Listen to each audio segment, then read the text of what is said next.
Olá, eu sou o professor Clayton e estou aqui hoje para mais uma aula do 8º ano do programa Tempo de Estudar.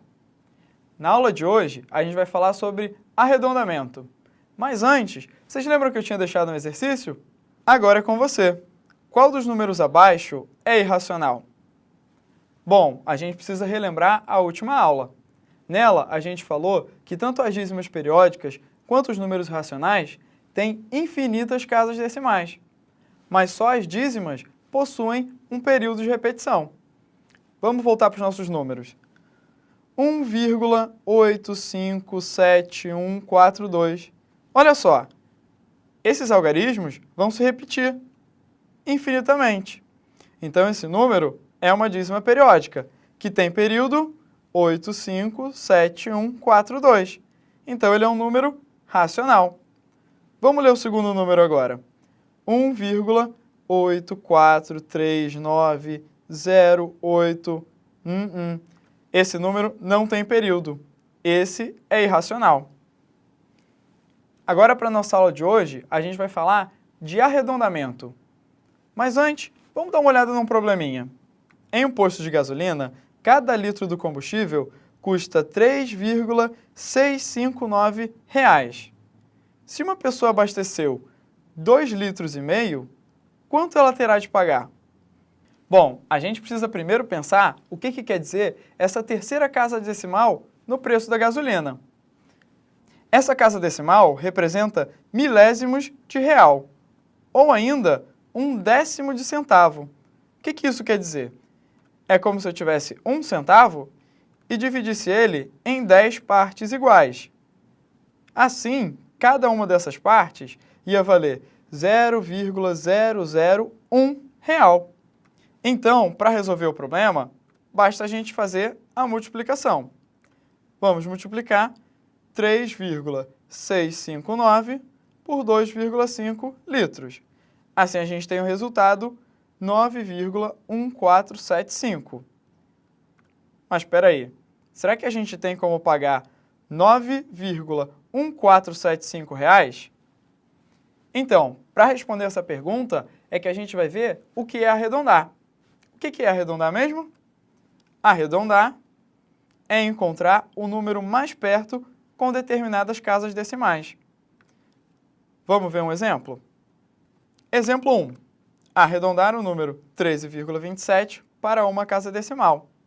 Arredondar esse número é o mesmo que perguntar: o número 13,27 está mais próximo de 13,2 ou de 13,3? Para isso, vamos dar uma olhada na reta numérica. Primeiro, vamos marcar o número 13,27. Em seguida, vamos observar que a distância dele até o 13,2 é bem maior do que a distância até o 13,3. Então, esse número está mais perto do 13,3.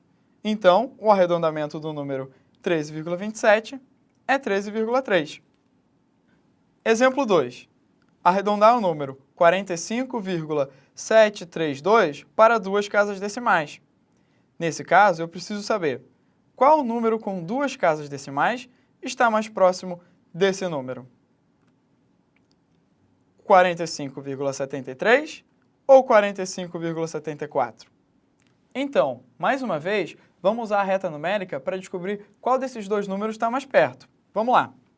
Nessa reta, nós podemos perceber que o número 45,73 e o número 45,74 são os mais próximos com duas casas decimais apenas.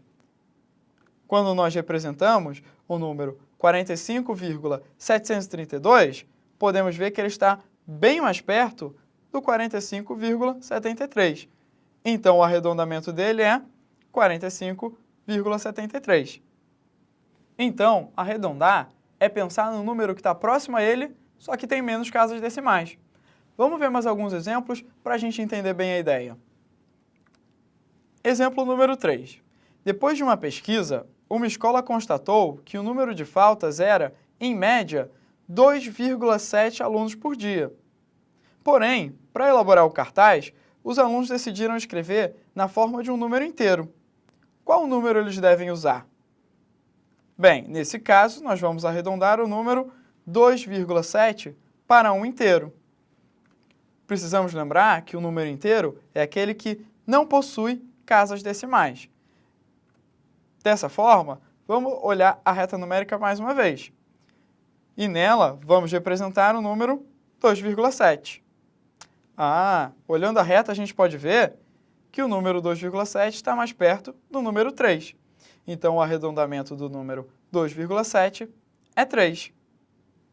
No nosso próximo exemplo, a gente vai ver um caso muito interessante. Vamos lá? Exemplo 4. Depois de calcular sua média, Paulo achou o resultado 7,55.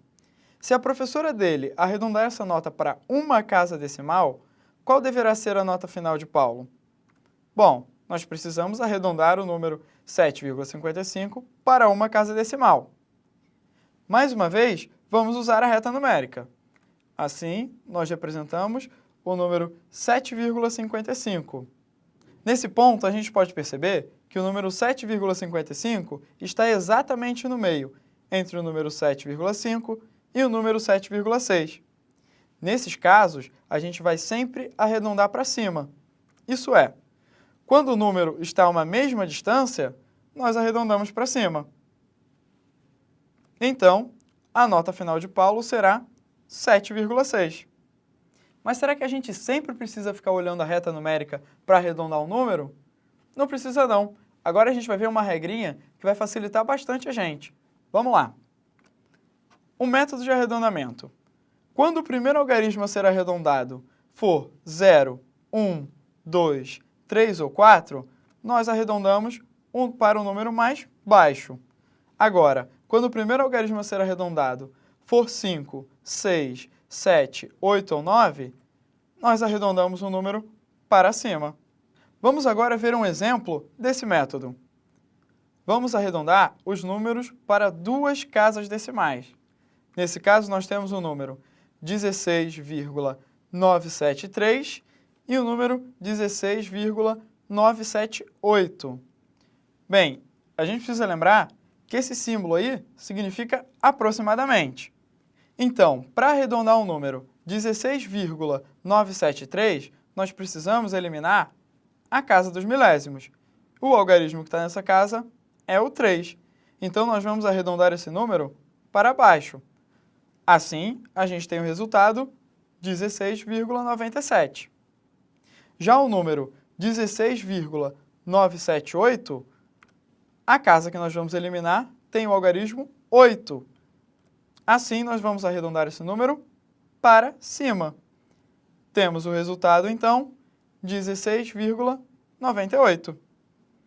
Bom, agora que a gente já sabe como é que arredonda um número, vamos voltar para aquele exemplo lá do começo do posto de gasolina.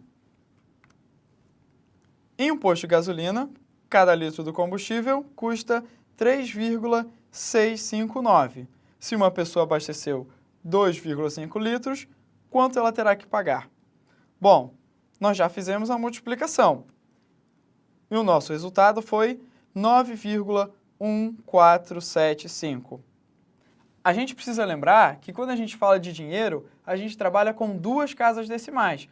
E essas casas decimais representam os centavos. Então a gente precisa arredondar esse número para duas casas. Vamos lá. Assim, a primeira casa que a gente vai arredondar é a casa que está ocupada pelo algarismo 7. Dessa forma, nós temos que arredondar o número para cima. Assim, a gente tem o resultado R$ 9,15. Bom, conseguimos resolver esse problema, né? Agora vamos dar uma olhada em um outro tipo de arredondamento, que tem a ver com os números irracionais, que a gente viu na última aula. A gente vai arredondar as raízes não exatas. Vamos lá. Vamos ver um exemplo. Encontrar entre quais números inteiros está o número irracional raiz quadrada de 5. Para isso, precisamos observar os números que são quadrados perfeitos. Isso é, aqueles números que são os quadrados dos números naturais. Lembrando que o quadrado é um número vezes ele mesmo. Então, os quadrados perfeitos são 1, porque ele é 1 vezes 1, 4, que é 2 vezes 2, 9, que é 3 vezes 3, e assim por diante. Bem, agora nós podemos observar que o número 5 ele está entre o 4 e o 9. Assim, a raiz quadrada do número 5 está entre a raiz quadrada do número 4 e a raiz quadrada do número 9. Mas esses dois números a gente sabe calcular. A raiz quadrada do número 4 é 2 e do número 9 é 3. Vamos lembrar que a gente tem esses resultados porque 2 vezes 2 é 4 e 3 vezes 3 é 9.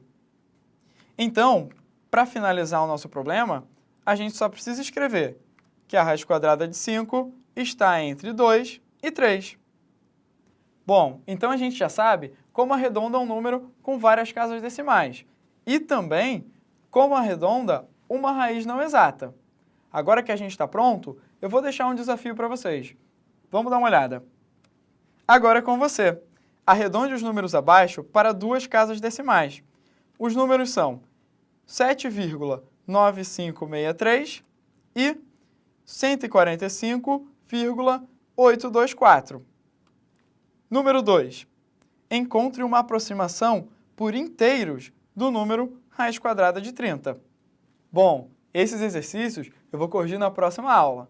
Vamos lembrar que a gente aprendeu hoje a arredondar números decimais e também a escrever as raízes não exatas entre dois inteiros. Isso é da aula de hoje. Eu espero vocês para a próxima aula. Até lá!